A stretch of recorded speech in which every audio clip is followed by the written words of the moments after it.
Nature is life. Life is nature. I mean, they both go together.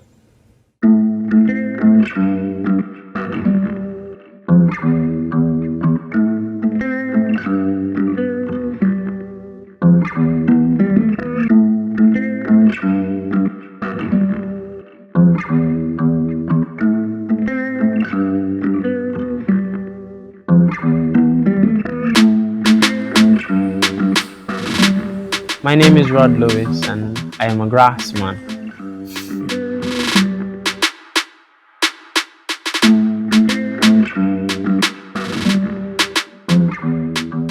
A project was started at Her Majesty's Prison in Kingston by Miss Vonnie Roudette. Men who have been imprisoned, they get to learn and acquire a skill by which they can plait the grass and make craft out of it, and they can help themselves financially, they can help their families.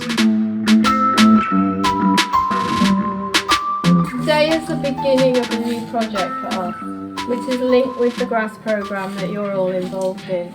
And it's involving the planting of the grass. We want to start the project on about 1 acre that is over there. You just walk past it, which is where we want to plant the vetiver grass.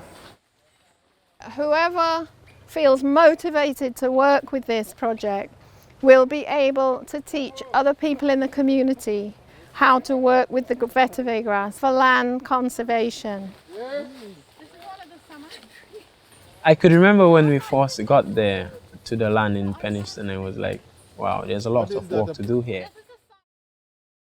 The land looked like nothing had been planted there for quite some time. You know, it looked like if a lot of bush and trees had just grown up.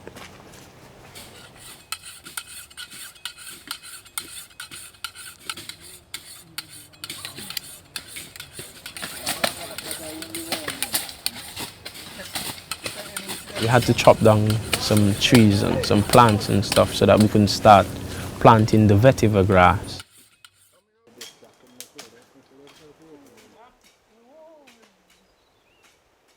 Apart from the fact that we had quite a lot of work to do, you know, to get the land started, you know, it felt great, you know, and to see that I was going to be a part of a very important project, you know, it felt great.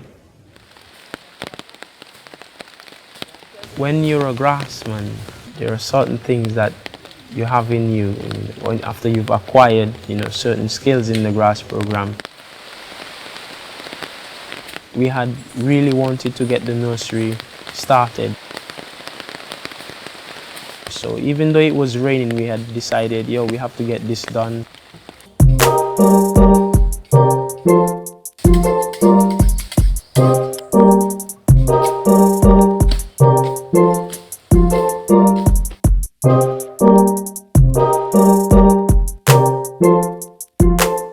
All in all, I think it took us about 3 days to get the land cleared before we could actually start planting the vetiver grass.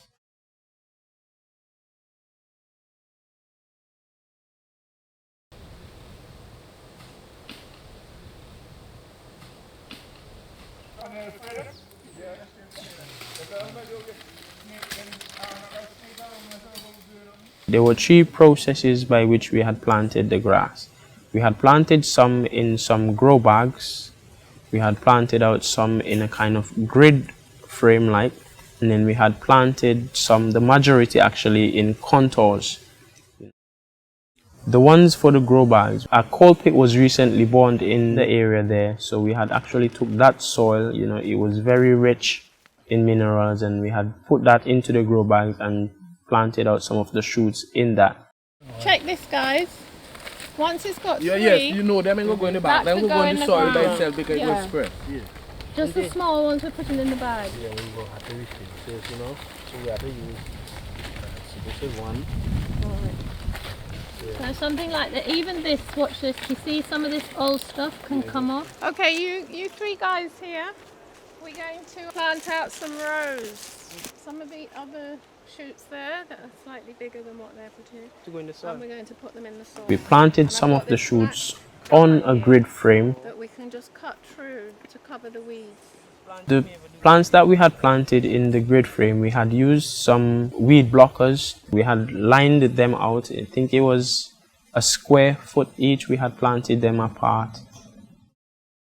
Those were for so that we can get to transplant over when it was needed.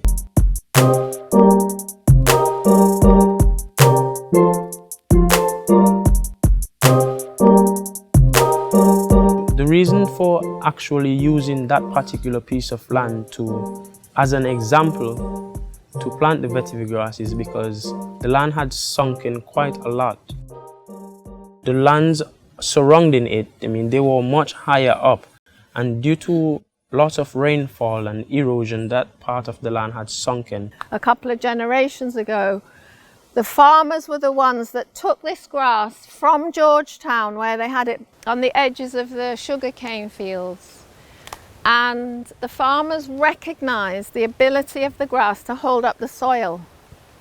So they started planting it all over the islands. In the last couple of generations, we lost the understanding of the grass and it's been cut out, right? And we're getting a lot more erosion.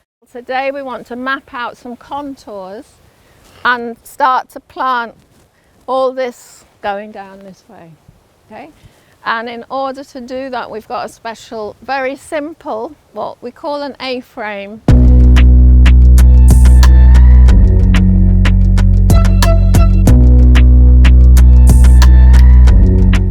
A contour is not just a ditch. It's a line of the land. So when the water comes now, the grass is in the right position to hold up anything that washes down. We had some heavy rainfall recently, about a week ago, and due to it, the soil is washing away. So we're gonna plant in some more grass right in this area around here to fill in back the space.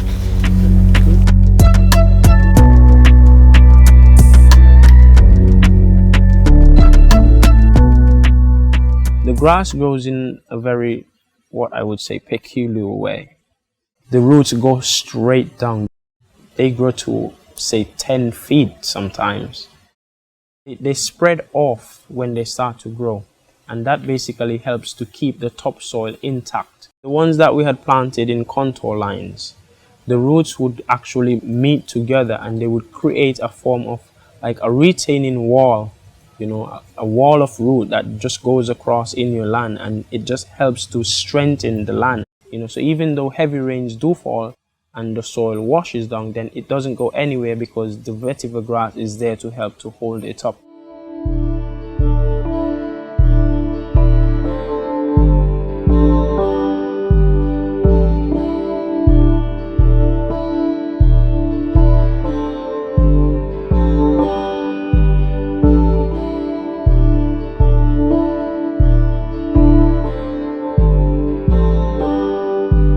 You have to maintain the grass.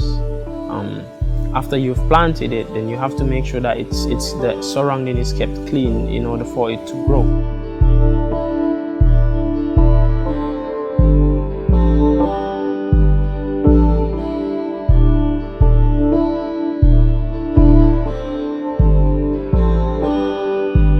We're going to cut them to that length, and then it strengthens them, and they're going to shoot up stronger.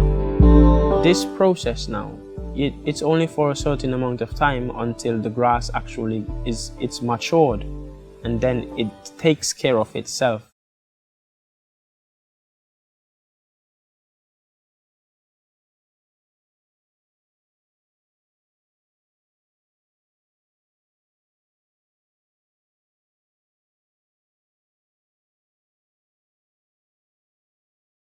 The plant reaches maturity when it gets to about 10 months.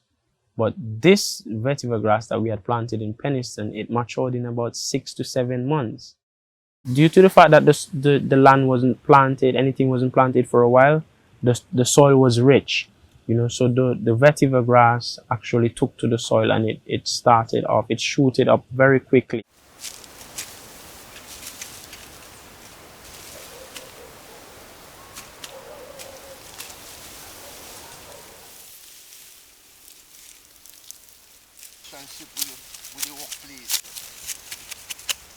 Right now, there's quite a lot of toxins that farmers use on their land, you know. They use pesticides and insecticides on their soil. And over time, these things would stay in your land and all like that. And when you grow food, sometimes they even show up in your food. I mean, you grow some edos or some tanias, and when you peel them, there's little blocks, black spots and all like that in it. And what the vetiver grass does, the root, it helps to pull out any toxins that are in the soil. So it comes like it purifies the soil for you.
Careful. It's been about 3 months now since I've been on the outside. I mean, it feels longer. I mean, it feels like if I haven't even been anywhere.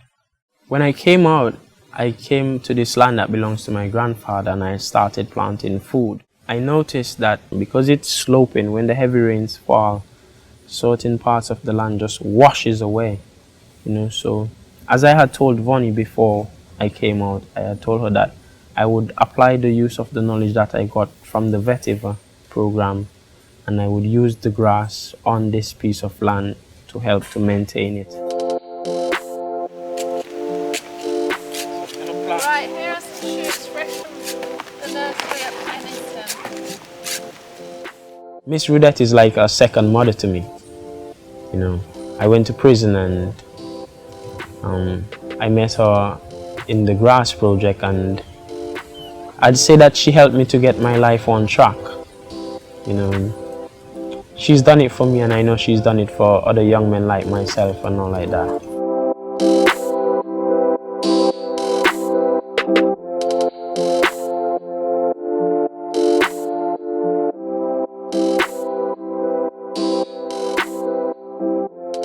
Without the trees and, you know, the land to plant the trees on for us to get food, and we wouldn't survive. I mean, that I make.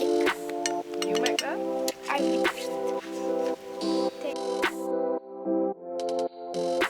we can't survive on the food that they make and put in tins and put on the shelf for us to eat. That kills you faster. I would say that I am a nature person. You know, I love to be in the bush.